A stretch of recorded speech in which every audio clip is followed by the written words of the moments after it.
Good morning, everyone, and thank you so much for taking our time today. So early in the morning these days, and I hope everyone is safe and the family as well. So we'll start the session today. And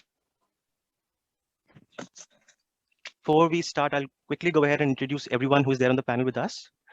So I would like to thank you again for joining this session. And our first guest is Mr. Mehboob Ali Khan, IRS. He is from 2004 batch, and he has done a Bachelor of Engineering in Civil, have served in various capacities in the Finance Ministry, Department of Revenue, Central Board of Direct Taxes, Government of India at various places such as Srinagar, Chandigarh, Delhi, Bangalore, Goa, etc. Joined the UT administration of Ladakh on deputation in April 2021 and is working as Administrative Secretary, Tourism, Culture, Labor and Employment. So thank you so much for joining us today, sir. Second, we have His Excellency Reuben Gauci. He joined the Ministry of Foreign Affairs in 2007 following a national examination to enter the diplomatic service. He is the current High Commissioner of Republic of Malta to India as from September 2020. And Excellency previously served as Head of Representative Office of the Republic of Malta in Ramallah. And in the period of October 2015-2020, September. Thank you so much, sir. Thank you so much for joining us. Then we have His Excellency Mrs. Hayet Talbi EP Bilel. So the best thing I heard about her is she's the ambassador of Tunisia to India. She's the first woman ambassador of Tunisia, not only in India, but in all of Asia. Thank you so much for joining the panel, ma'am. And last but not the least, we have Mr. Deleks Namgyal, President of ALTOA, All Ladakh Tours Operators Association.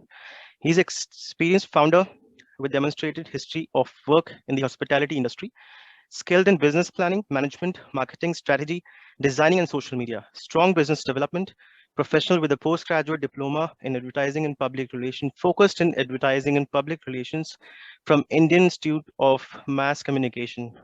So I've seen your profile as well, how good you're doing in promoting the tourism in Ladakh. And thank you so much for joining this session. And I'll pass on this to Ms. Reema Garg to go ahead with the session with you all. Thank you so much. Thank you.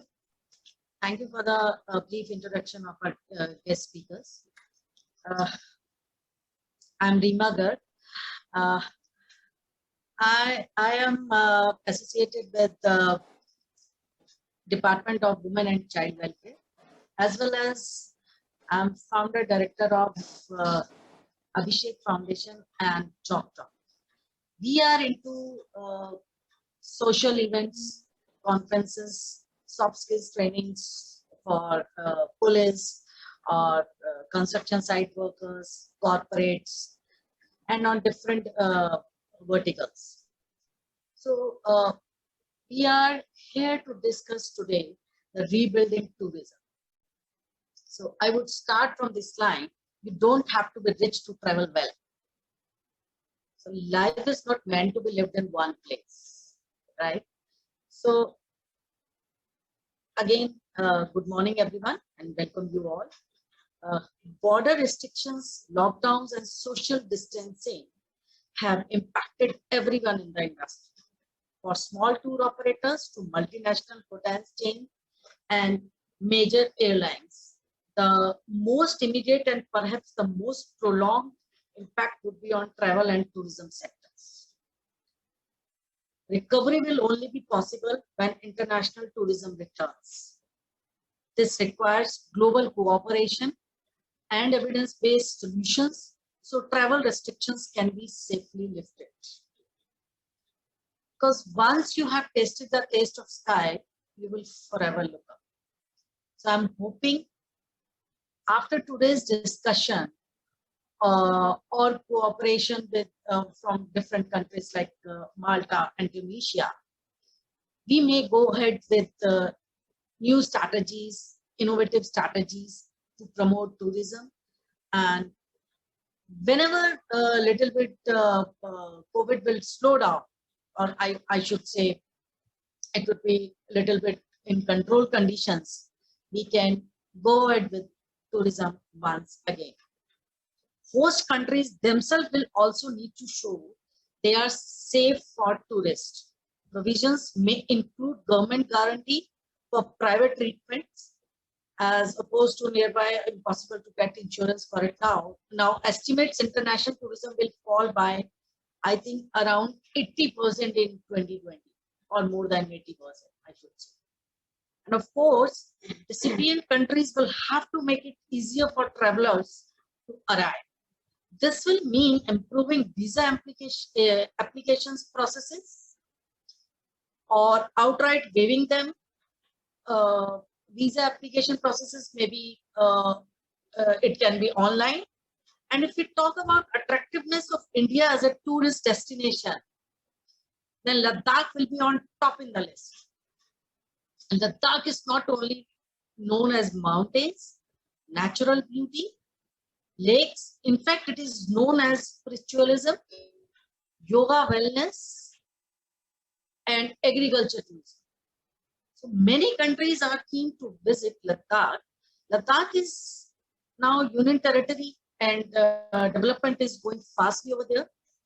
So other countries have reasons to visit Ladakh to interact or know and contribute to technology and build infrastructure and to share their culture and to know more about their people. Before we start the session, I would like to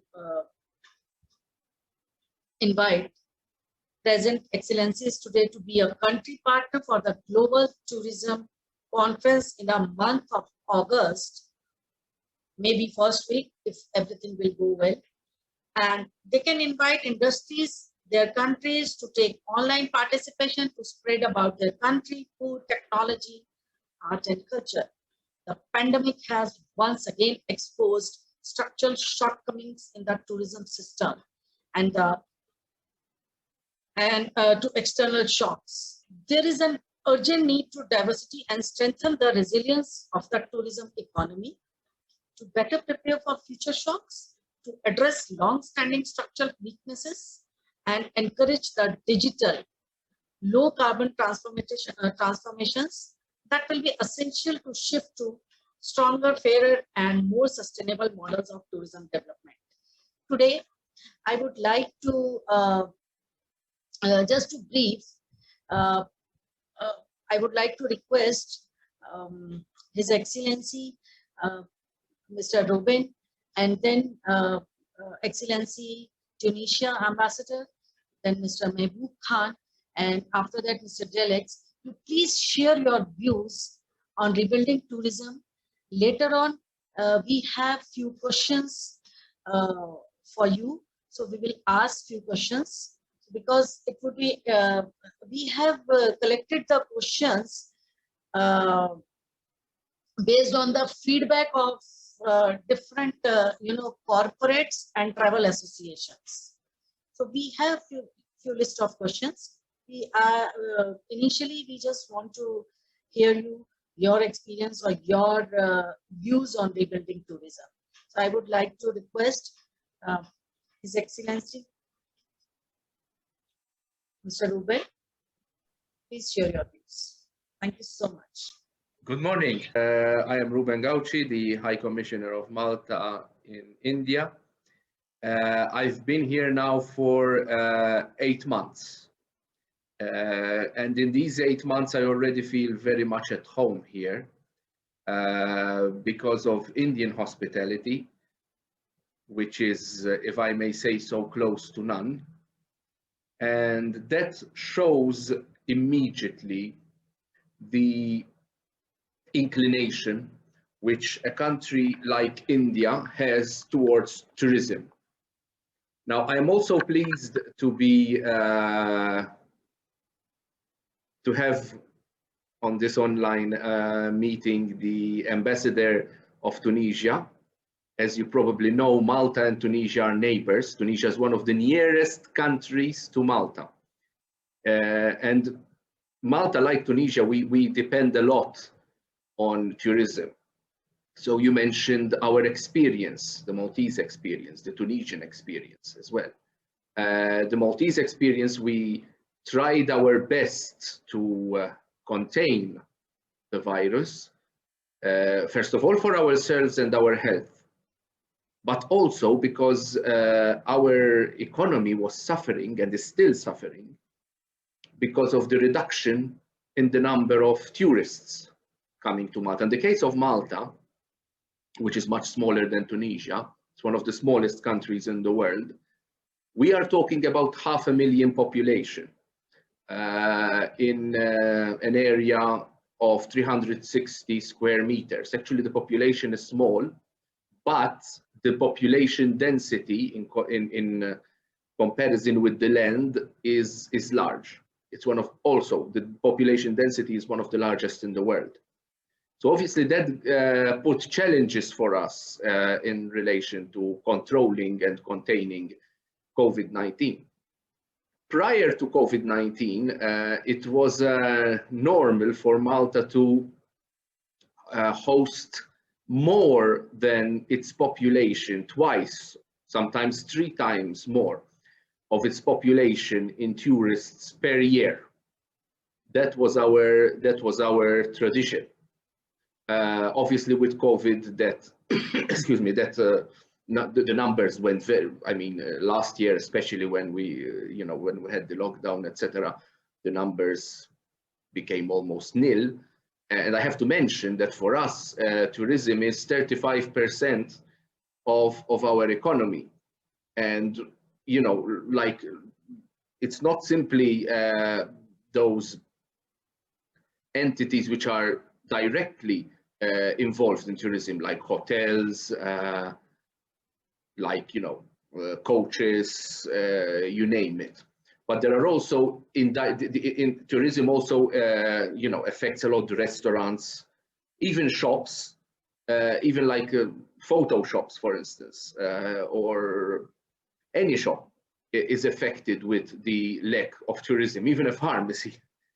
Even though pharmacies during this time were probably the shops which did well.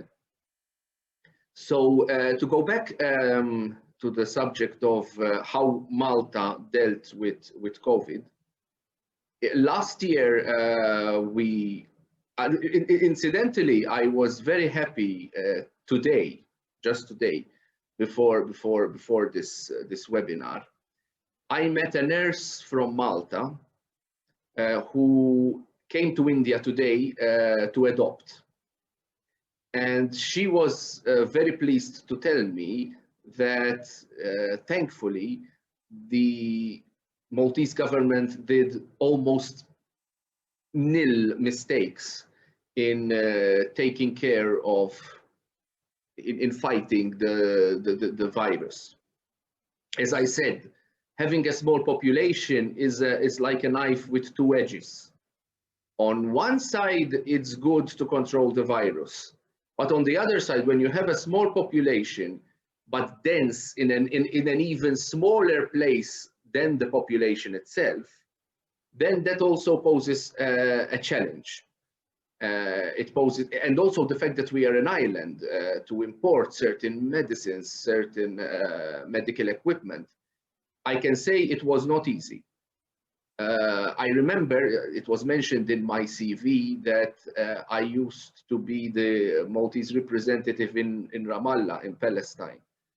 And I take this opportunity here to wish to the Palestinian people all the best in the unfortunate circumstances in which they are right now. I really wish them the best. And I have to say, proudly, that Malta was purchasing medicines from all over the world, and Malta even purchased medicine at the time last year from Palestine, from Ramallah.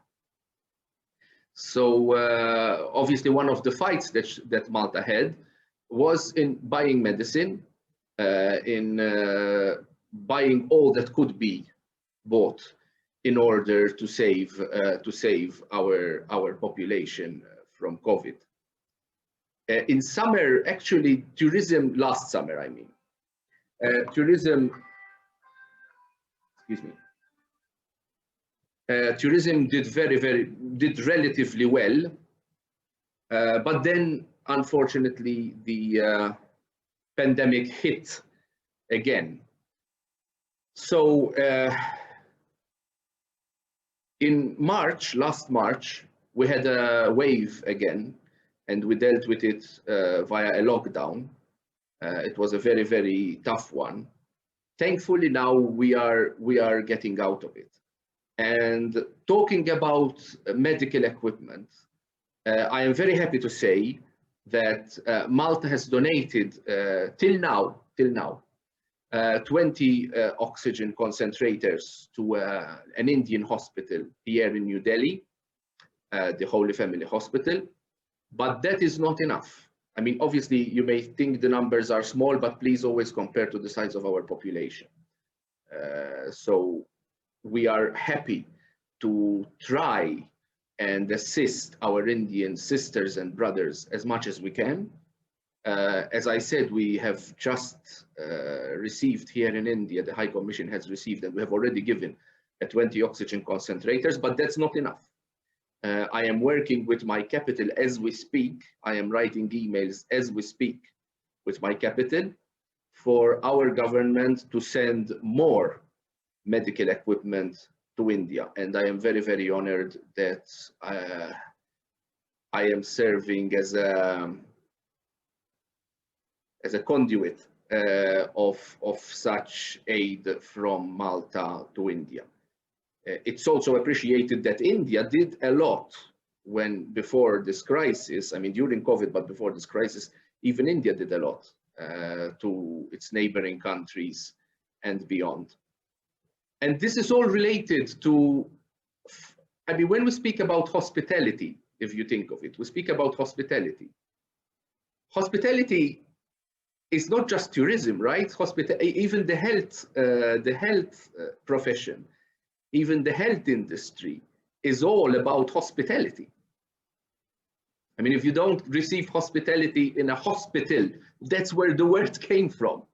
Hospital, hospitality. If you don't receive hospitality in a hospital, how can you then receive hospitality in a hotel? How can you receive hospitality in a restaurant, in a country?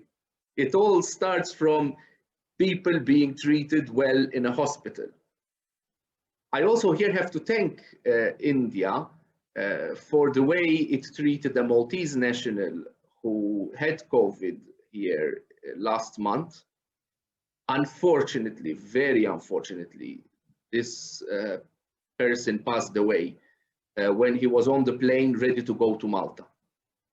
But the hospitality and the professionalism which I saw in the Indian hospitals in which he was recovered when he was in India with COVID was very impressive. Once more, that's it, hospitality. So if COVID doesn't teach us anything, it probably taught us how to be more hospitable than we were.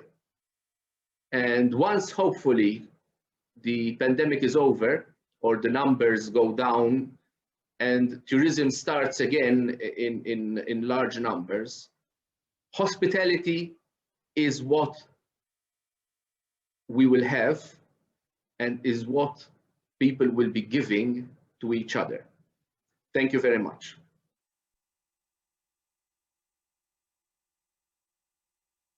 Thank you. Thank you so much, sir. I'll quickly go ahead and call His Excellency. Hello. Yes, good morning, everybody. Hi, ma'am. Yes, good morning. Thank you for having me. It's a pleasure to see again His Excellency High Commissioner of Malta. As he said, as he mentioned this morning, we have a linked destiny. We are more than, close countries. Thank you, all of you, for organizing this conference. It's an important issue today, the impact of the pandemic on the economy in general, but on tourism specifically, especially on countries whose tourism is a crucial strategic sector. As you know, I mean, Tunisia, like all countries around the world, with the outbreak of the pandemic, the priority was given to protect people, to, save people's lives. And of course, Tunisia started from March till June. It adheres to very strict measures, health measures, social measures, with night curfew, with general lockdown, wearing masks. And of course, they didn't think about the consequences of those measures. It was an urgent, situation, so they need to think about urgent solutions. When you have lockdowns, when your borders are closed, airlines stopped, of course, you will get less tourist arrivals than before. Just to give you an idea about how pandemic impacted tourism in Tunisia. Tourism, first of all, in Tunisia, as I mentioned, is crucial, sector, because it accounts for 40% of national GDP. It employs more than 5,000, people. It's the country's second largest employer after agriculture.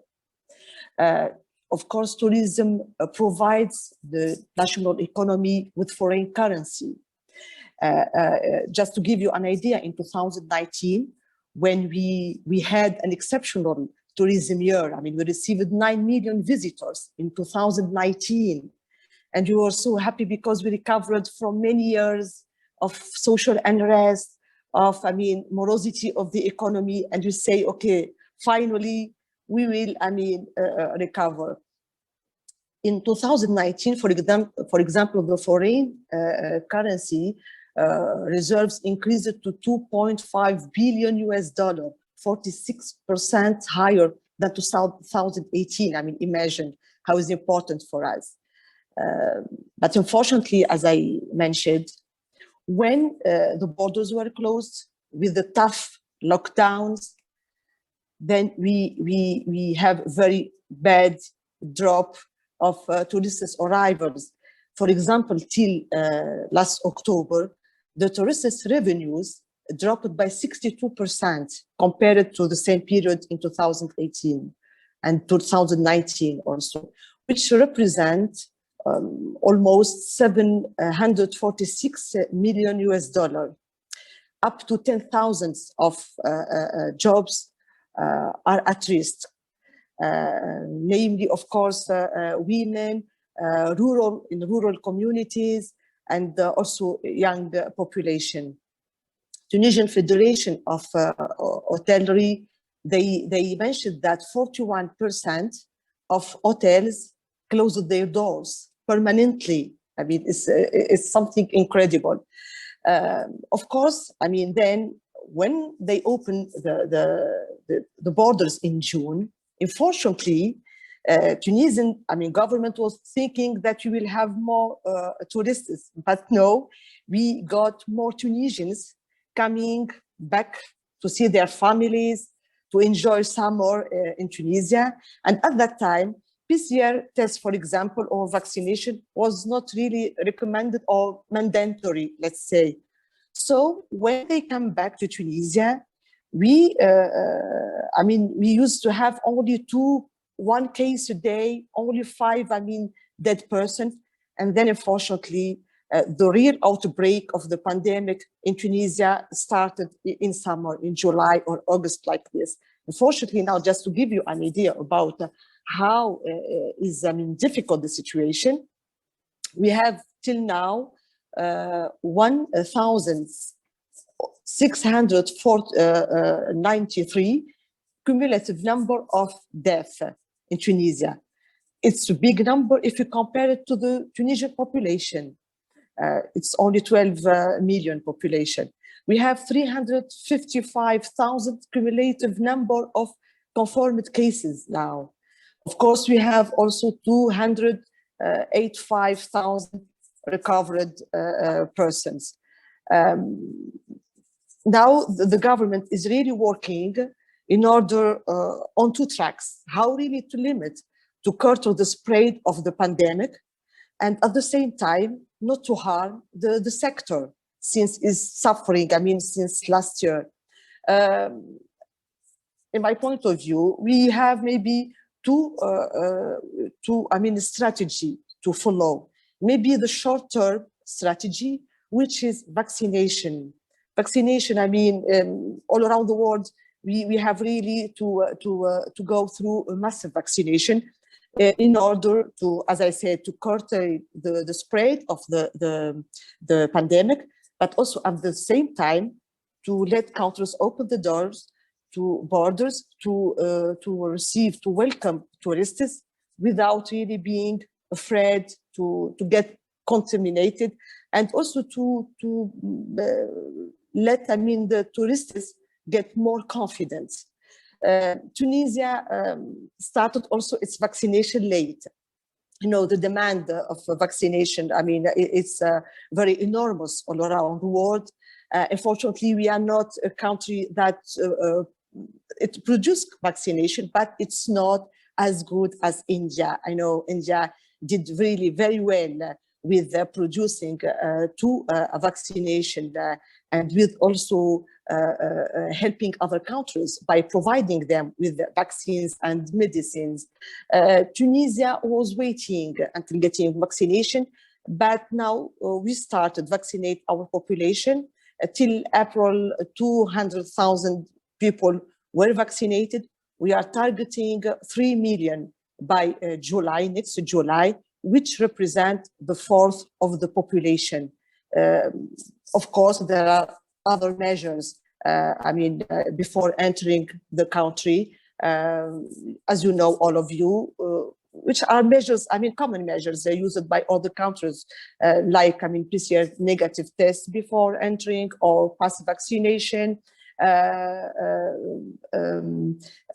People, in Tunisia, they have really to abide by the measures, but for the tourists, especially for the groups, they can really come and enjoy their trip, but at the same time, they are not obliged to observe quarantine, not like individual persons. This is in order to bring more tourists to Tunisia. This is maybe on the short term, as I was mentioning. As long term, I think the tourism, this sector should really be redefined and rethink, because countries like Tunisia, they maybe have never thought that they will face this kind of problems. Maybe they thought about a lot of things to restructure their, infrastructure, hotelry, whatever, but they didn't think about something like this.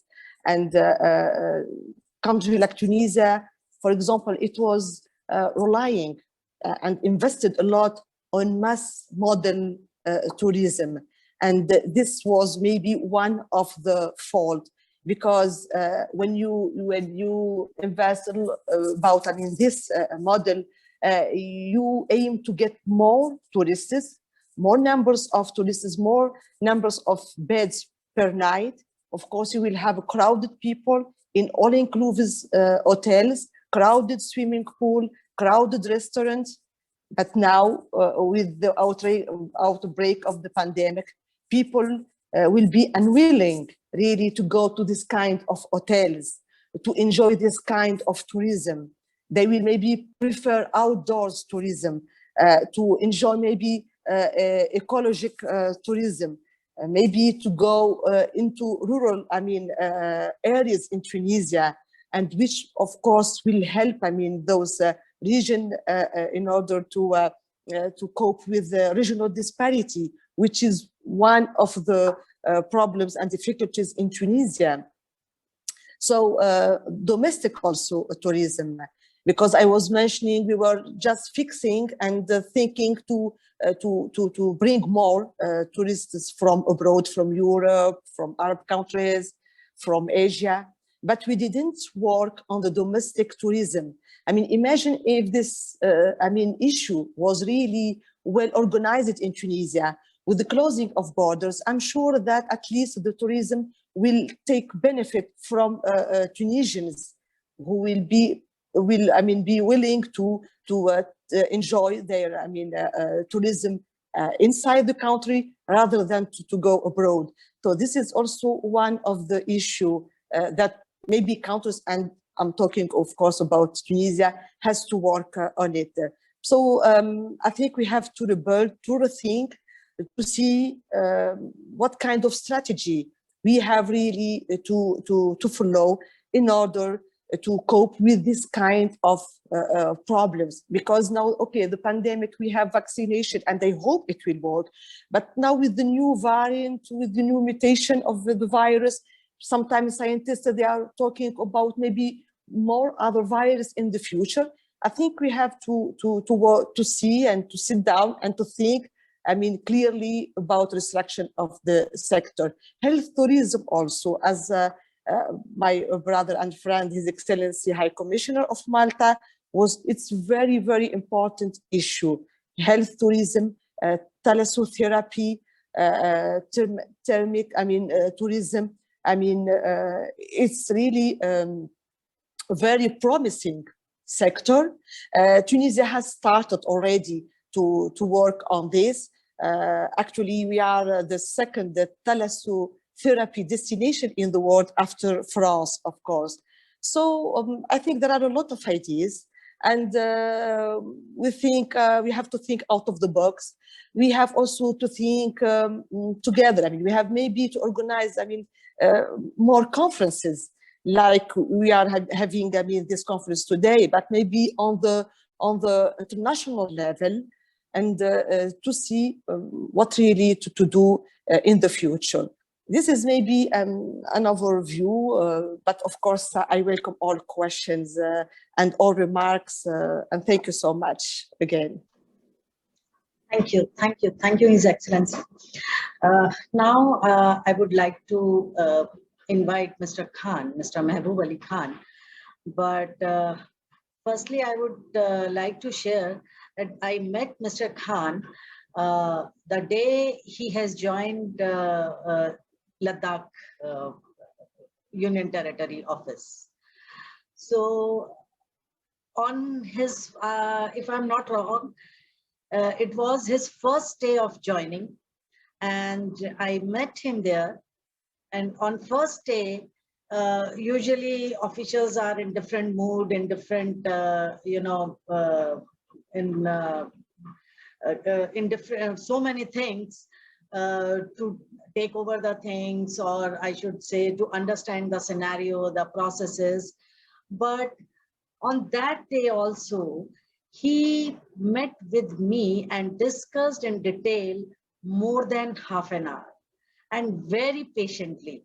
So I really thankful to Mr. Khan for his positive attitude and the spirit to work on from day one, and from us, I should say, the minute he joined his duties. So Mr. Khan, I would like to request you, please share your views on rebuilding tourism. Thank you. Thank you, Reema ji. Good morning to all. So it's a pleasure having an August company today. Before joining the Union Territory of Ladakh, I was posted in Delhi for quite long. And the area I was dealing was in revenue collection. And today I'm in a different setup. So I'll be looking after the tourism department, culture department, labor and employment department of the UT of Ladakh.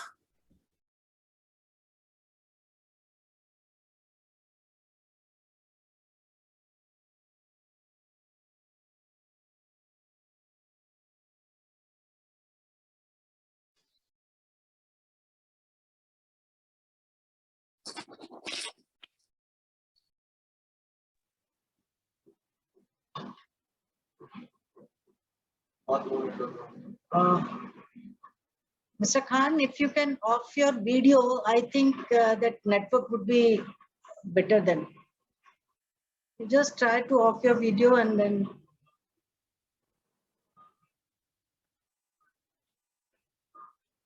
All करना।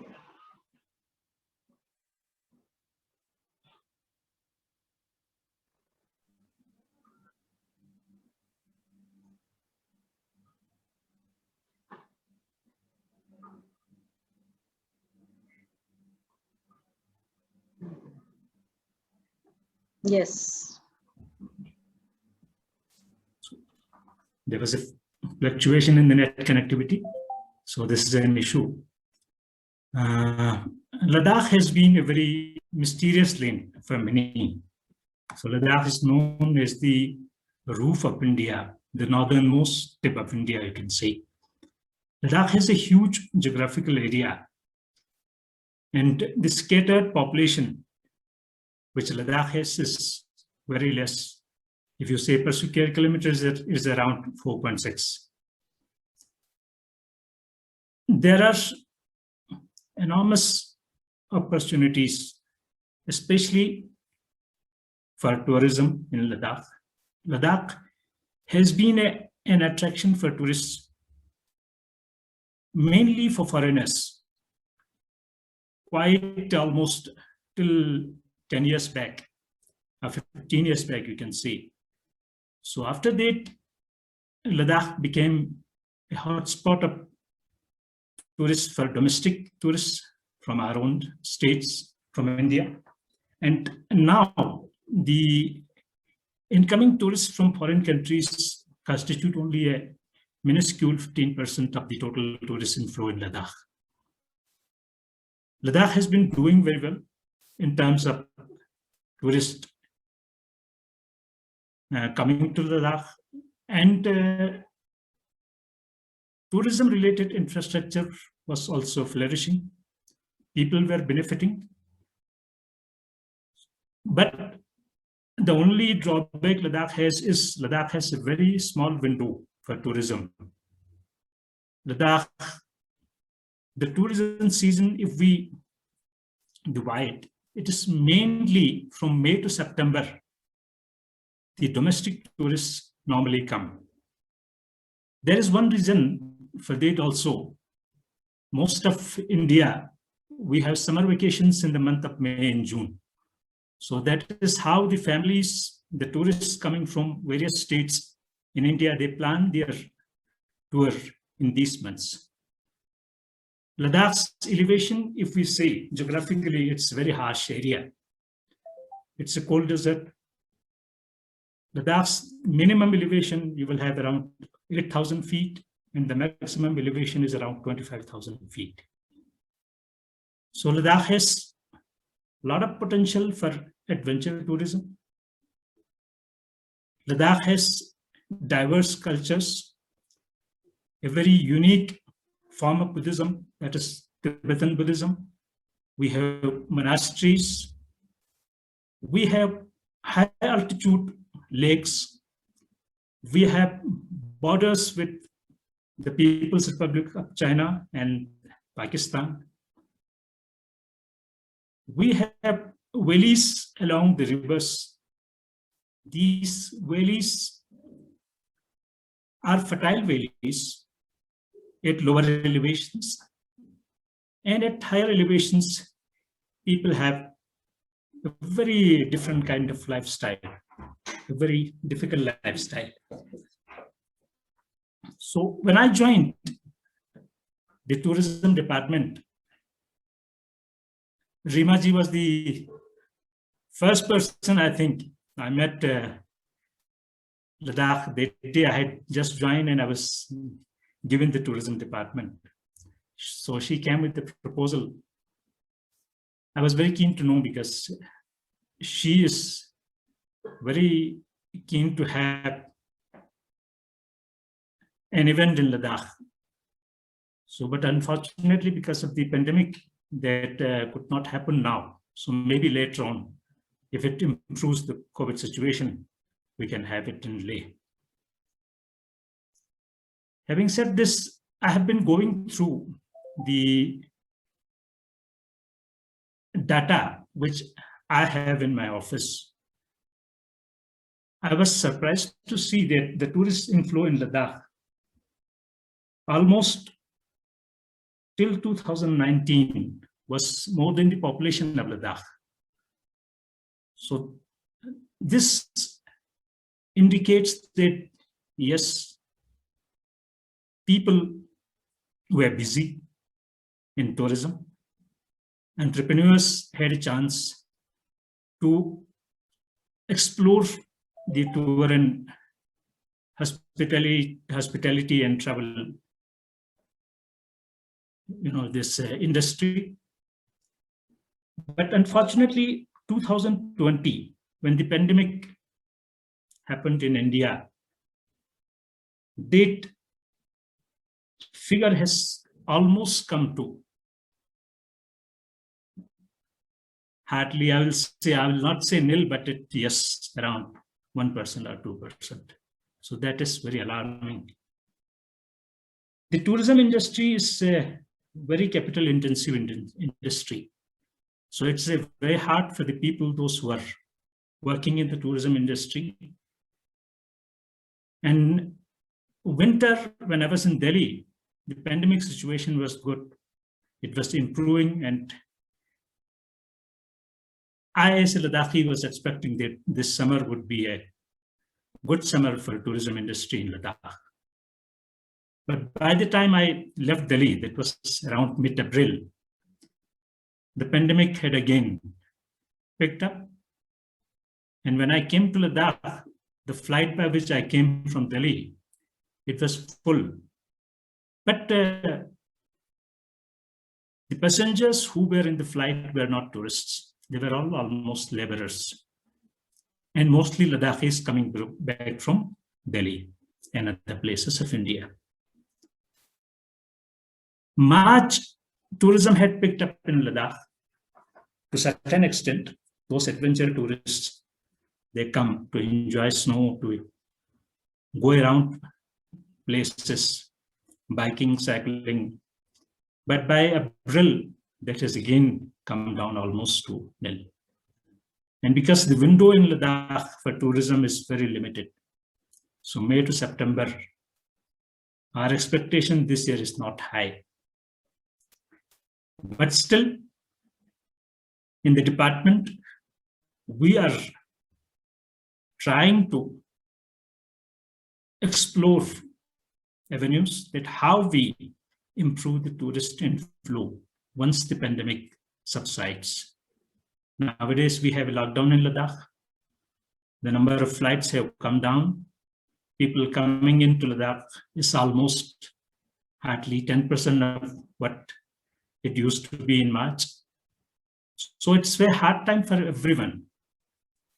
India hopefully will come out of this pandemic second wave very soon, and maybe in the next 2-3 months. Even if it improves by June, I think Ladakh has a chance to at least make up for some of the losses which our tourism industry has incurred because of this pandemic. I'm very hopeful, and my focus would be, in the meanwhile, on development of infrastructure, giving impetus to our culture, our tradition, our local products, how we improve upon. Then secondly, I would like to expand the window for the tourism industry, not to keep it from May to September, but make it almost around here. So Ladakh is a good place for tourists, adventure tourism, hiking, skiing, and mountaineering. So these are areas we will explore. Astro-tourism is another area we are exploring. The clear skies, the sky full of stars in the night,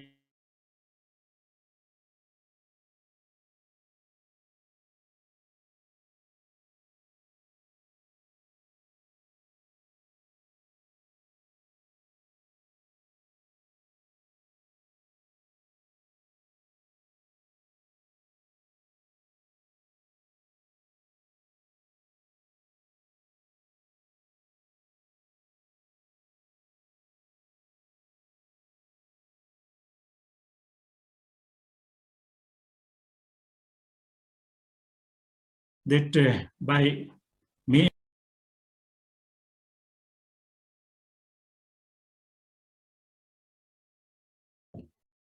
sorry for the interruption. So this net is fluctuating today. I hope with the stakeholders' support and cooperation, I would be able to make it possible that Ladakh again provides better opportunities for our tourists to explore. The geographical area which we have in Ladakh, very geographical area. We have glaciers, we have rocks, we have rivers, we have valleys, green valleys in summer. Winter is a complete cold desert. It's a different world. People say moonlight. So I would invite everybody to come to Ladakh once the pandemic situation comes to an end or stabilize, because every tourist would like to come with a free mind. Safety and security is foremost. With restrictions and with SOPs, people would not be able to come. So our endeavor would be to minimize restrictions, to minimize SOPs as soon as the pandemic comes to an acceptable level. Thank you so much. Thank you, Mr. Khan. I can say to be negative, we should stay positive. Negative means I'm talking about negative report. So and now I would like to request Mr. Deleks, please share your views so that after your sharing your experiences or views, we can take few questions for speakers. Yeah, thank you, Reema. It was wonderful listening to all of you, and to tell you about Tunisia, we have a Ladakhi connection to Tunisia. In fact, the second secretary or the first secretary for the Embassy of India in Tunis from October 96 to 2000 was headed by Ladakhi, Mr. Namgyal. And in Malta, we have friends. So that's the connection. And now coming back to rebuilding the future of tourism and hospitality, I would say that today, when the whole world has been affected by the COVID pandemic, there are lessons that we need to learn from this crisis. And the first and the foremost is, we have seen behavioral changes in humans. So you used to call man as a social animal, but for the last 2 years we have seen that this has changed. Now we are locked down in our homes, we are not social, we are not socializing, so things need understanding, and this needs to be changed. And the another important factor that has come out, and due to these, people are traveling less, and we know that the data world over would be, of tourism would be very less than what they used to do pre-COVID. So is the same case with Ladakh, and Mr. Khan has already given you the figures and the data for those. I would say the first and the foremost aspect that needs to be, considered in reopening tourism would be number one priority of tourists and the host communities. So everything should not be centered around, if the host community, for example, if Ladakh is COVID-free, then we can, advertise Ladakh as a COVID-free state and welcome tourists from other parts of the country or the world. And with tourist-friendly SOPs, obviously, and guests coming in with RT-PCR negative tests, so we can create an atmosphere where during the pandemic also, if both the host community and the tourists are free from the COVID, it would improve. So health and safety is one of the most important factors that we need to consider. Because, last year when the COVID first wave hit us, there was a survey done to, to assess the impact and to assess, the tourists' willingness to travel to Ladakh once the, situation eases. So a survey was conducted, an online survey, and there were about 1,000 participants, and in which there were two very important, there were three, in fact, two important things that we learned from the survey was that majority of the people placed health and safety as the #1 priority for traveling. And the second was in terms of hospitality, I think His Excellency also mentioned that in Tunisia, crowded hotels, crowded places is not the norm now. And during the COVID, so the second most important aspect was people would prefer, small hotels, homestays, guest houses, which are less crowded than your normal big hotels, So I think smaller hotels will be preferred by people. So these were two important learnings that we got. And obviously third was Ladakh was still popular with the peoples, with the tourists. And 80% of them said that, Ladakh is first on their minds, when the COVID situation improves. So pre-COVID, Mr. Khan, Secretary Tourism, also mentioned that, in 2018, 2019, we were getting tourists equal to the number of, the local population. So our population is about 0.3 million, and we were receiving about the same number of tourists. But though it was good for the economy and everybody was earning, that tourism season, which was mentioned also, that we have a very short span of the tourist season, and we see a major inflow of tourism only during those 4 to 5 months. Rest of the 6-7 months, we are, Ladakh, the roads, the highways get shut, and the winter season is harsh. And though there are some people who come for these winter activities, but it is limited. So the whole idea should be to, distribute tourism equally. And we also need to look at exploring other avenues and, to distribute tourism to for 12 months, or let's say about 8 months to begin with.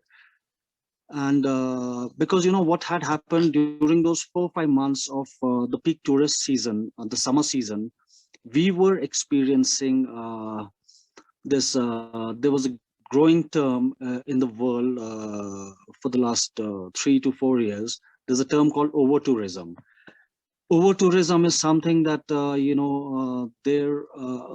the places need to understand, how much tourists can the region handle, and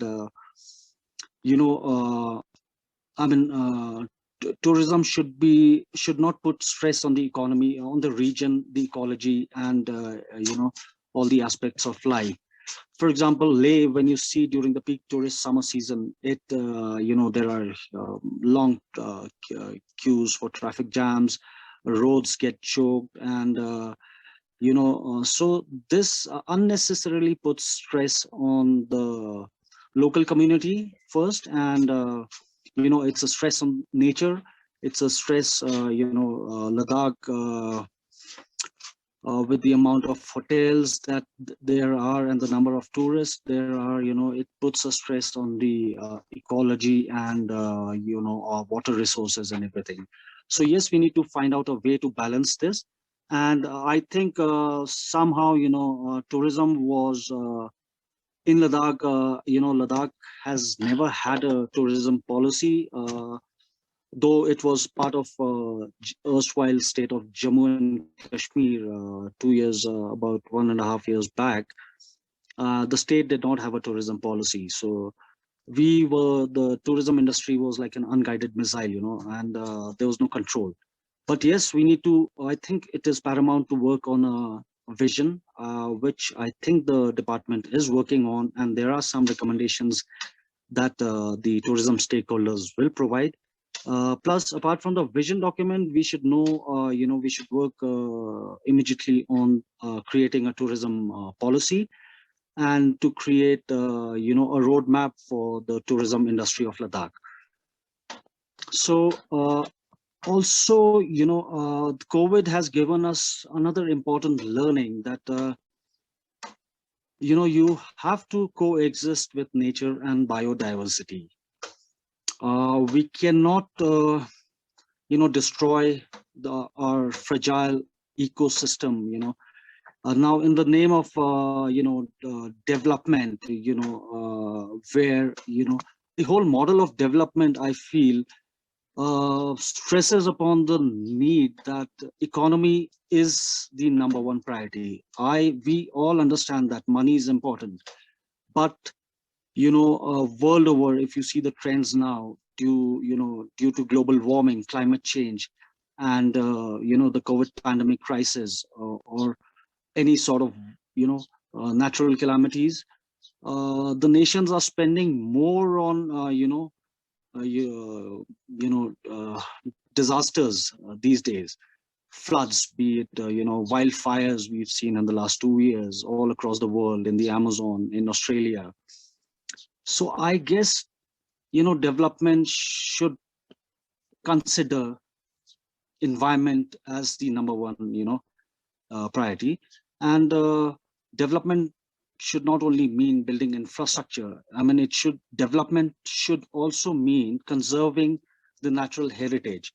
So, you know, we are sadly, you know, the Indian government or the governments worldwide, I don't know, worldwide, but what we have seen in Ladakh is there are funds for conservation for, you know, your heritage buildings, you know, the non-living things. There are funds for those, but what about living things? You know, your wetlands, you know, your rivers, your streams, your glaciers. I mean, we don't see any funds being provided for conservation of nature and for protecting wildlife. I mean, wildlife is one of the biggest, you know, industries of Ladakh. We have the snow leopards, you know, we have the migratory birds, you know, the black-necked cranes. So in terms of wildlife, we have so much to offer. In terms of adventure, the niche, you know, the adventure, you take adventure or wildlife, for example, these are climate dependent, you know, products, if you were to, you know, classify them as products. So these are climate dependent, and you know, unless we have policies that safeguard your nature and you know, your glaciers and everything, I think the tourism industry of Ladakh, which has the potential to become you know, one of the one of the topmost adventure destinations or the wildlife destinations, will not be able to survive in the coming future. So yes, climate change is for real, COVID is for real, and unless we coexist with nature and, you know, live in harmony with you know, with the nature, you know, there is no future for humanity and tourism, for example. So development, yes, I mean, development should give priority to environment. It should not destroy environment in the name of development. And lastly, like everyone has been saying, that, you know, to control and contain the virus, there are measures. And yes, Ladakh is also on the path of recovery, I guess. We are in a lockdown for the last 1 week, and hopefully cases would come down, but the governments and the administration need to prioritize, you know. For example, this year, the influx of laborers. I mean, see, again, when we say that how COVID came to Ladakh during the second wave, you know, the first wave had ended, and second wave, when Ladakh was open, you know, there were like hardly any very less tourists who were coming to Leh. It was only laborers. Now, why were the laborers coming to Leh? Because a lot of development activities were happening in Ladakh. So the government has to prioritize, you know, how much development is needed, is important to carry on. So the government has to, assess these things in the future also, because of a lot of laborers influx and a lot of local students and people who stay in other parts of the country during the winters who migrate back to Ladakh. A lot of COVID cases came to lay. So the governments and the administration need to be, more strict in those, because yes, we are now going towards a peak for the second wave, and the experts are warning that there will be a third wave, and God knows, after the third wave, how many waves are we going to be, tackling. So yes, there needs to be a policy on that, and I would like to conclude by saying that, yes, we need to concentrate on, there's a concept called 4 R's. So review, reset, restructure, and revive. So we need to review the current situation. We need to reset things. We need to restructure how we conduct tourism, how we conduct our daily, lives, and we need to revive the business as soon as possible, so that people in the related to the industry can who have been surviving without any financial or government aid, or any kind of relief from the from the governments.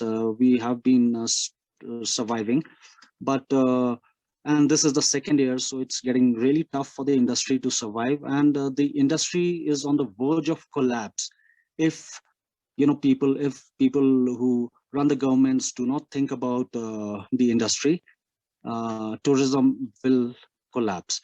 So with this, I would like to end. Thank you. Thank you, Deleks. Thank you for such a insightful information and sharing your views. I would say pandemic is not a torture, it's a teacher, because we all learned a lot from pandemic. On each and every step, we are learning new things. We are experiencing new things. So it's a teacher for all of us. And my first question is with His Excellency from Tunisia and Malta, that will a vaccine passport will be required to travel? Shall I start? Yeah. Or else, if Her Excellency, the Tunisian ambassador, wants to start. It's okay. It's okay. Okay, so there is a difference between Malta and Tunisia, because Malta is a member of the European Union. So if there is going to be such a passport and it is being discussed, this is being discussed as a European Union. As you know, being a member of the European Union, and in our case, being a member of Schengen, we have our common visa policy and common visa issuance. So what I can tell you is that in the case of Malta and the passport, the COVID-19 passport, the topic is being discussed at European Union level. And obviously Malta will be following whatever is decided by the European Union on this subject. Yes, regarding Tunisia, the ambassador has already mentioned that we are not, of course, part of the European Union, so it will be a national decision. Now, I mean, the government has decided to open land, sea, and air, I mean, borders will be opened, of course, depending on the country of departure. Until now, all what we need at arrival is PCR negative test, 72 hours, of course, before traveling. The discussion was not really raised whether we will, I mean, oblige arrivals to have past vaccination or not. The question is not for the moment raised. Only PCR negative test is required. Thank you. Thank you. My next question is from Mr. Khan. Mr. Deleks was talking about policies. So I would like to ask your views on policy pathway to a sustainable restart. The UT administration of Ladakh is in the process of forming a vision document as well as a tourism policy. Unfortunately, in the Aspire J&K state, we didn't have a policy or we didn't have a vision document. So Ladakh has a very fragile ecosystem. We are aware of the environmental issues. Mr. Deleks has raised that issue, that's good. So my first concern is to have a responsible tourism policy. And it has to be a balanced policy. We have to see the economy as well as the environmental impact, which we will have in Ladakh in the coming years. In the last 20 years itself, I have seen a lot of changes, climatic changes in Ladakh. I have seen a number of glaciers which have receded to an alarming level. So that's a great cause of concern for us. So this policy we are in the process of forming, and we'll take feedback from our stakeholders. Ladakh has tiny villages scattered all along the geography. So we need to protect, we need to preserve, we need to have our culture, we need to have our traditions, we need to survive our people in those villages, not people migrating to cities only, Leh and Kargil, for that purpose. So it has to be. That is why one of the things we are going to do in Ladakh is we would encourage homestays in villages, but again, that there has to be certain norms and rules, SOPs for tourists to follow. So my first concern is, yes, Mr. Deleks raised that issue, environment.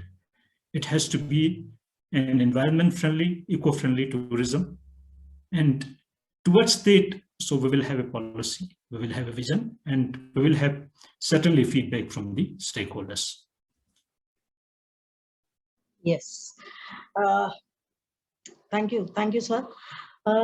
My question is from ambassadors, that coordination and partnerships to restart and transform sector towards achieving SDGs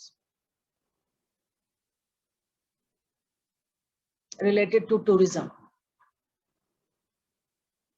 Can you repeat the question? Can you repeat the question? I didn't hear you. Yes. The coordination and partnerships to restart and transform sector towards achieving SDGs relevant to tourism or environment, I can say. Sustainable Development Goals, SDGs. Yes, of course. Yeah, thank you. I've got it. Yes, of course. As I was mentioning, maybe for Tunisia, for example, after the independence, the government has made a lot of investment on the tourism industry without regarding the importance of environment at that time. So, and then after, since the late maybe 1994, we were really, and of course the country has adhered to many international conventions about climate, and the deterioration, of course, of the ecosystem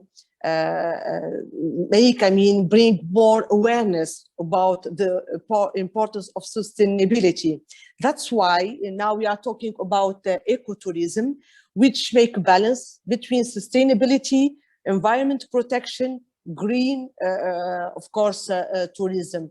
And of course, the pandemic maybe has shown that, as I was mentioning from the beginning, that now maybe 60% of tourists would prefer outdoor activities. Like maybe, for example, in Tunisia, we have a lot of very diversified landscapes from the north to the sea, to the south. So we can really enjoy natural places natural, beaches, but also the desert. They can camping. They can, try to make also a balance between the regional areas, which, as I have mentioned from the beginning, that was unfair treated, because all the hotels were concentrated on the coast side, and then the other regional deep places in the country was ignored. So it will be a good idea if really we can at the same time protect our environment and at the same time make profit to this regional areas in the country. I think it's the best time really to make a balance between tourism and sustainability. I think the outbreak of the pandemic bring us, this challenge, and make us aware of the importance of environment protection.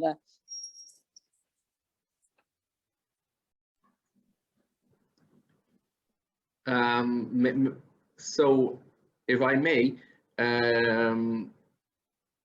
it's very interesting what my colleague, the Tunisian ambassador, said. We have to see what challenges the pandemic has brought. We also have to see what opportunities the pandemic has brought. I think it was you, Reema, who said, in order to be negative, we have to stay positive. But if we stay positive, then we become negative. So let's continue with the first. Let's focus on the first part. So if we want to remain negative, we have to remain positive. We have to see, as the Tunisian ambassador mentioned, the pandemic has given us a new mentality, in a sense, a new way of thinking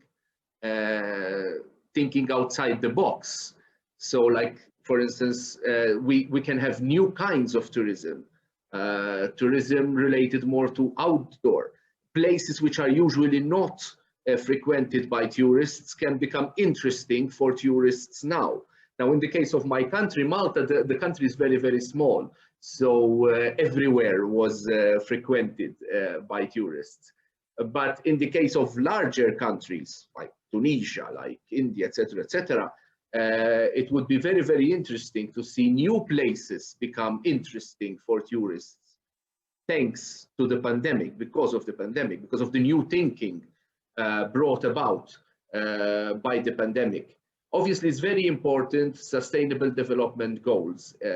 In our case, a small island, a small group of islands like Malta, we were already concerned about that even before Corona started, and because we know that we have to be very, very careful how to use our resources, especially if you are a very, very small place like us. Corona has possibly taught this to the world even more now. So now the SDGs, the abbreviation will soon be very, very well known around the world, and it wouldn't need to be explained because thanks to Corona, people will be more interested and more focused on how to be sustainable in whatever we're doing. It could be the environment. Corona is related to the environment, to the cleanliness of the environment. It could be any other thing like resources, etc., etc. So more than ever, I believe that SDGs, Sustainable Development Goals, now in the Corona period and in the post-Corona period will become more and more important. Yes, thank you so much. My next question is to Mr. Khan. Mr. Khan, when I connected to ambassadors for the Ladakh conference, which we were planned earlier, they all have some myth, or I should say confusion, that whenever they have, they will even to land at airport in Ladakh, they required some kind of special, permission from the government. So this is a big confusion basically. So please clarify this confusion, because whenever they go out from their embassy, they have certain permissions from their government, or I think MEA, if I'm not wrong. So, but any other permissions they required? I'm not talking about specific tourist places. I'm just talking about to land at airport even. Reema ji, so I would like to tell you that this issue will be discussed with the Ministry of Home Affairs and the Ministry of External Affairs. They would be in a better position to tell about restrictions, if any, there is on the ambassadors from various countries coming to Ladakh and Jammu and Kashmir. So these restrictions, if any, normally whoever comes, an ambassador comes to Jammu and Kashmir and Ladakh, they will have a permission from the Home Ministry and Ministry of External Affairs to visit these places. So maybe, but I'm not sure exactly what is the procedure which is being followed. So this we have to find out. And as a Department of Tourism, I can also find out from my Home Ministry here in Ladakh. So what are the procedures to be followed and what are the permissions required? So I can come back on that. Please, sir, because many ambassadors want to, know about the procedures and all. So, sir, we were talking about technologies, innovations, and to strengthen the tourism post-COVID or whenever COVID will slow down. So, Mr. Khan, if I say, or to all our guest speakers and to everyone who all are here, that, this is the time we can explore, or we can, experiment new things or new strategies to improve business towards tourism or whatever.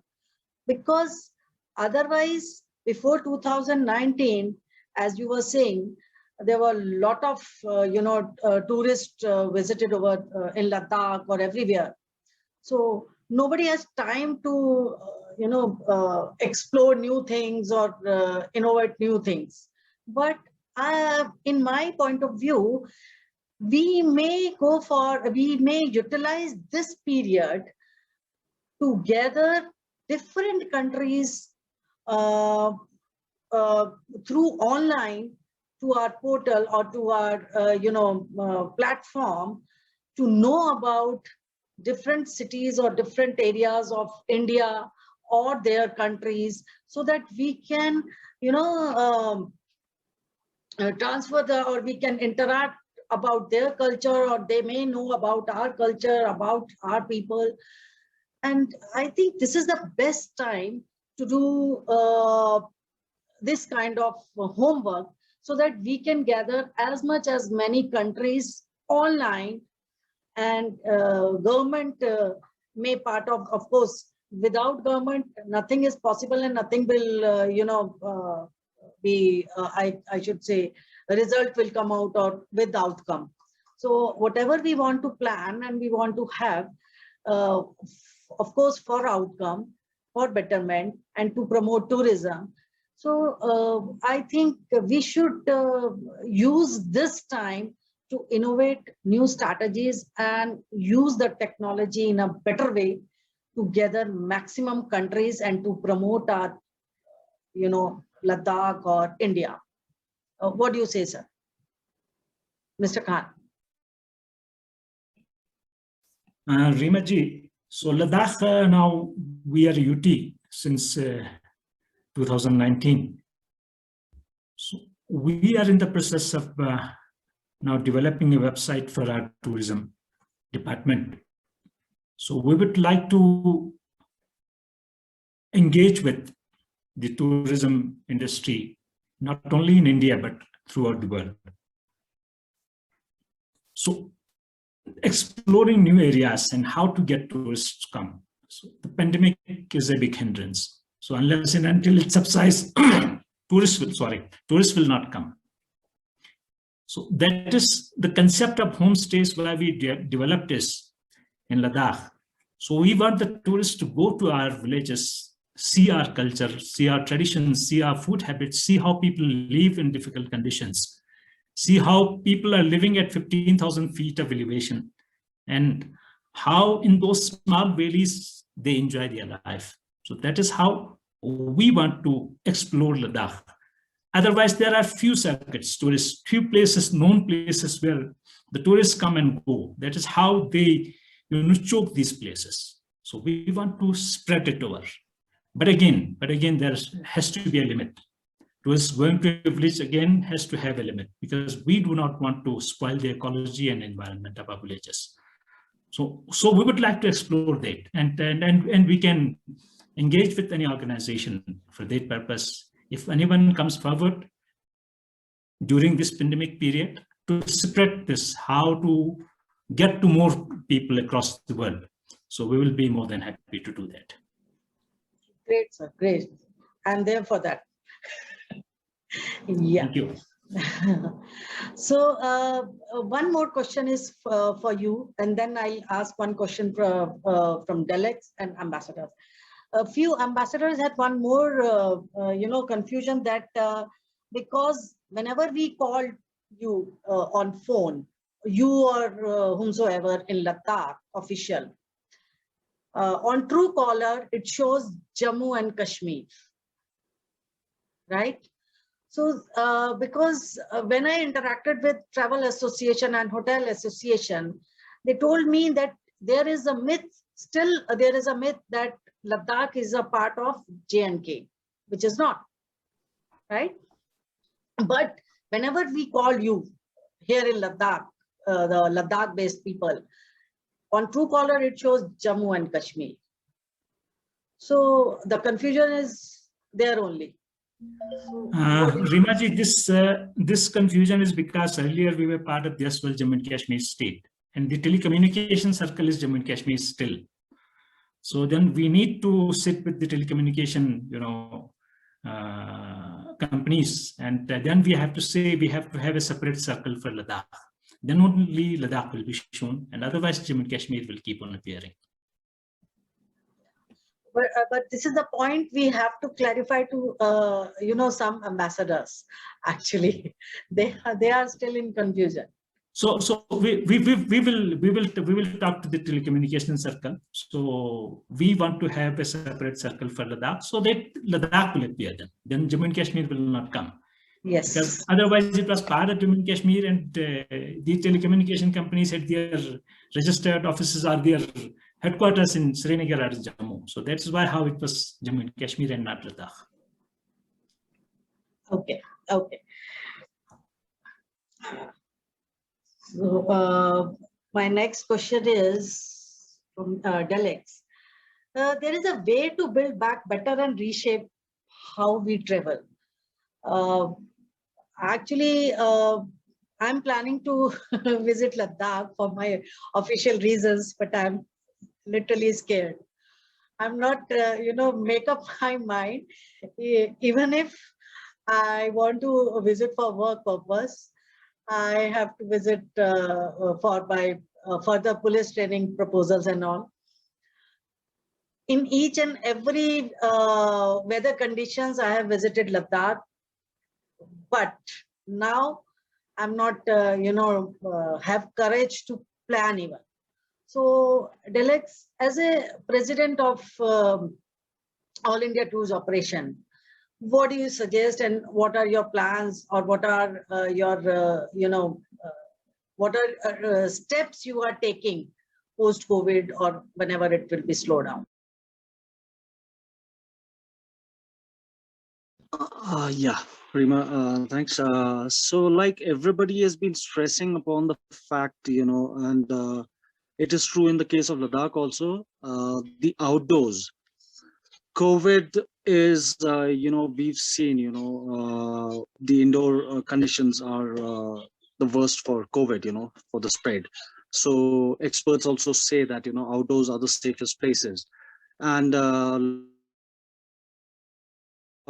luckily has, panoramic landscapes. We have high peaks, you have glaciers, you have lakes. And the coming summer season, what we have been thinking about and working on is promoting the outdoors of Ladakh. Soft adventure, we have, you have multi-day treks, you have short day hikes. There's so much one can do in the outdoors. And as of today, like Mr. Khan also mentioned that there are very few tourists who are coming to Leh. So the place is not that crowded. Your hotels are safe. They follow all the SOPs and the protocols mentioned by the government. And the hotel industry and the travel agencies and the taxi drivers are also in the process of getting vaccinated.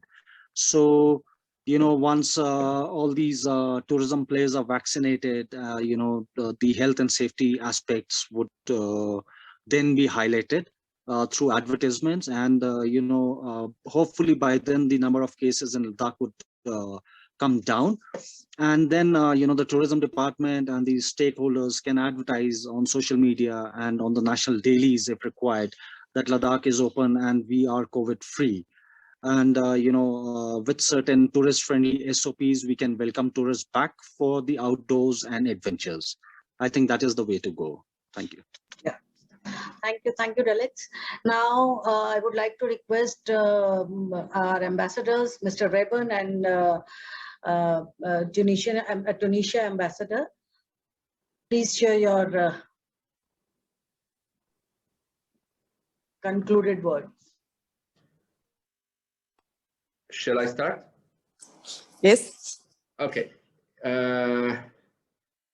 Sometimes in protocol the last is better, so I leave it to my colleague, the Tunisian ambassador, because sometimes in the end it's better than in the beginning. So it's been a real pleasure to be part of this webinar. A pleasure to be here with all of you. I mean, it's my pleasure even and my honor to be in India, especially at this time. It is a difficult time, I know, but that is when diplomacy is very, very much needed. In fact, I wouldn't. I mean, I was going to Malta in June, but given the situation, I opted to stay even longer until hopefully I see the numbers going down, and then I will visit Malta for holiday. So as a conclusion, I hope that tourism will start again.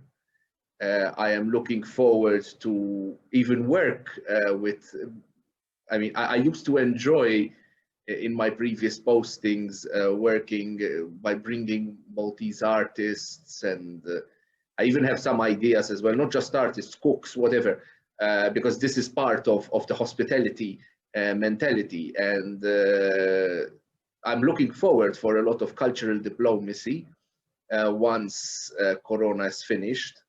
And I'm really, really hoping for the best. I hope that the numbers will soon start coming down. It appears that the Indian government is doing its best so that this happens. We should, as you mentioned, Reema, stay positive to be negative. And I think this, in fact, should be the motto of this webinar. Stay positive to be negative. And I'm really, really wishing that the numbers of the COVID infections start going down. I know that in Delhi, they already have started going down. So the effect is already being seen. In fact, today I share with you a small secret, if we may call it this way. I am going to a particular hotel to be just me and the family, you know, alone in the restaurant, so no problems with COVID. And it is my way to start, let's put it this way, the to be part, to use the hospitality industry here in Delhi, which I would really, and not just in Delhi, in all of India, which I would really like to see starting again. Thank you very much. Thank you, His Excellency. Yes, thank you, all of you, for organizing, this webinar, for giving me the opportunity to talk about tourism, unfortunately, in this difficult period, to interact and to have more ideas. What I'd like really to say is that maybe pandemic has brought a lot of negative things, a lot of negative impact on economy, and tourism, or of course, a part of the economy, but also the positive maybe side of the pandemic, because we have always find a positive side of everything. Maybe the pandemic, brought us together in order to rethink our life, to bring a new philosophy of life, of the importance of health, the importance of sharing, the importance of maybe be together, because many people were living in the same country, the same place, and they were separated. They cannot even say goodbye to their shared people.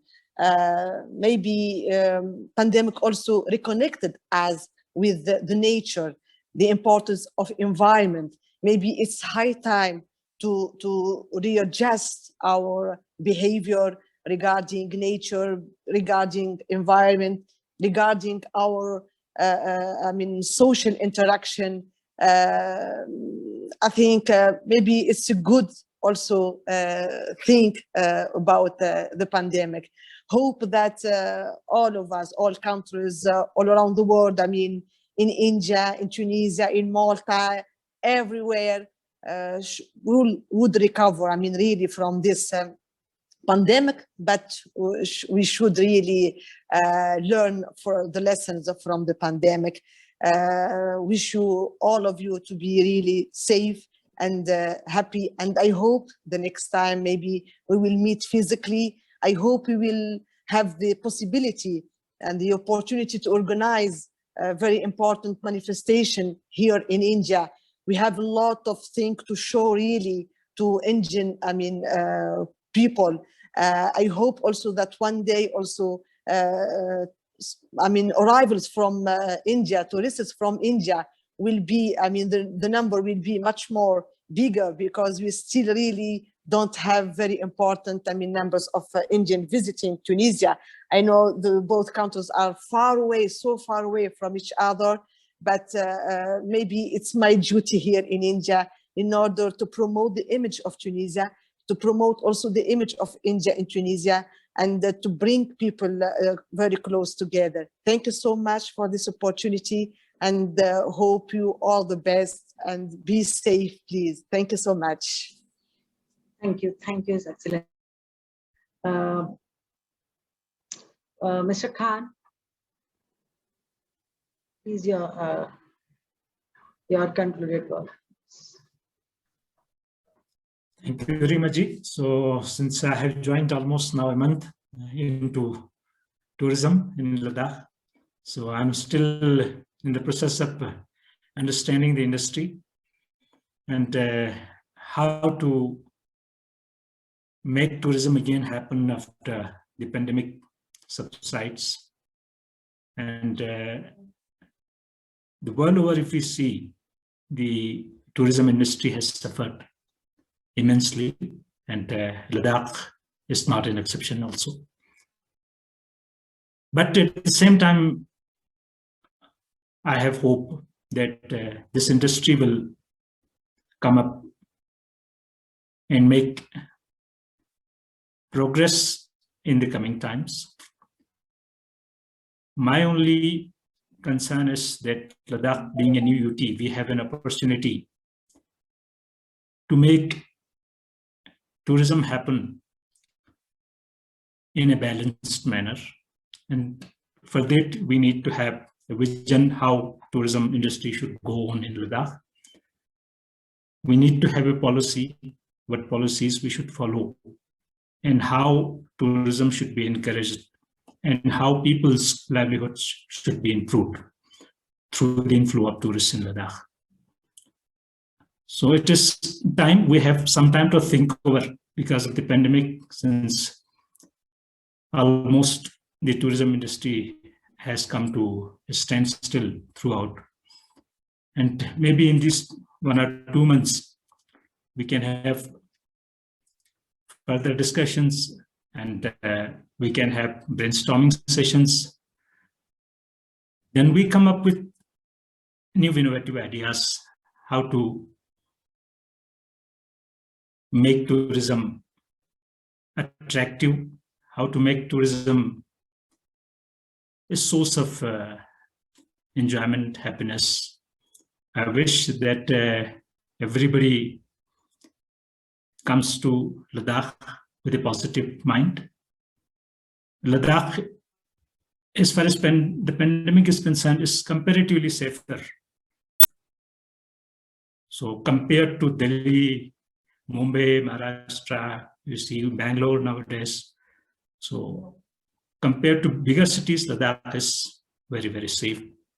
And the outdoor activities in Ladakh will definitely be safe. So that is why the tourism department has also, we are ensuring that the tourism industry, people working there, be vaccinated on priority basis, and we have already started it in Leh. And same thing will happen in Kargil also. So hope whoever comes after the pandemic, they'll be safe, they'll be healthy, and they'll enjoy Ladakh. So thank you for giving this platform to talk to their excellencies from Tunisia and Malta, Mr. Delek, and hope you will keep on coming to Ladakh. So you need not worry, but let's take your own time. So Delhi has seen a very hard time, because I know I was myself in Delhi for the last 4 or 5 years. So it has been difficult since 2020 March.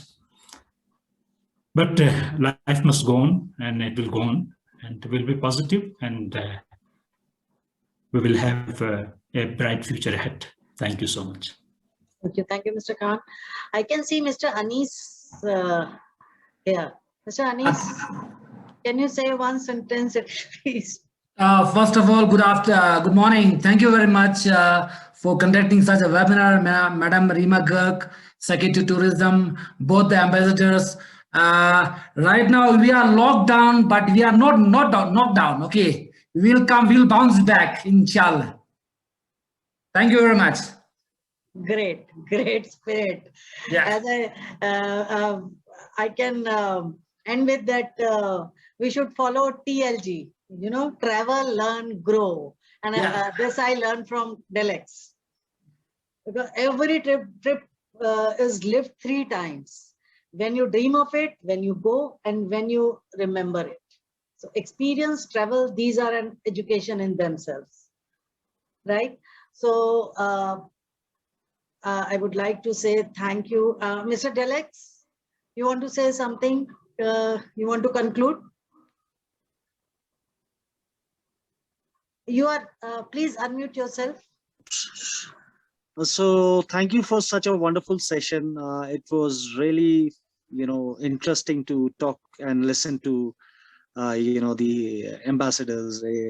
And it was good to interact with Secretary Tourism, Mr. Khan also. We met very briefly because, physical social distancing and all. So we met for a very brief period of time. And Mr. Khan, I would like to assure you that, you have all the support from all the stakeholders in Ladakh.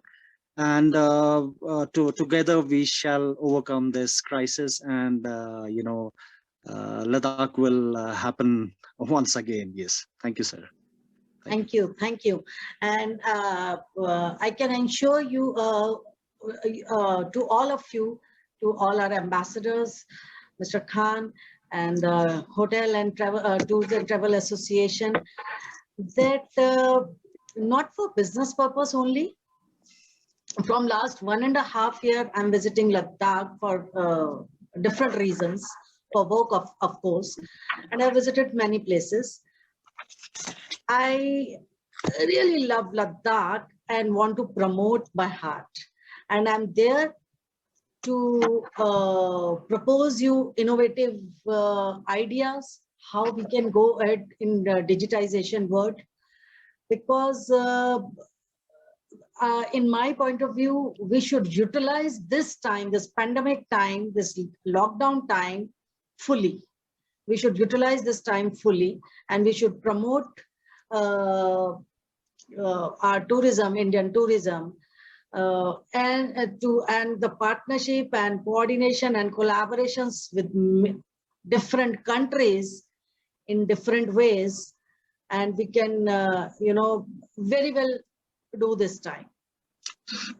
So I would like to thank you, His Excellencies, Tunisia Ambassador and Malta Ambassador, Mr. Khan. So nice of you, and thanks a lot once again, Mr. Deleks, Mr. Anis, and whomsoever is present over here. And very soon, within a week, we will share this video on YouTube so that maximum people or maximum industry people take benefit from your experiences, your suggestions, your views. And I'm not hoping I can, I'm very much sure that after mid of July, if I'm not wrong, I have my, very good friend in medical side. A few doctors are my friend and few scientists are my friend. As per them, from mid of July till August end, we can enjoy tourism. So I'm not hoping, I'm sure.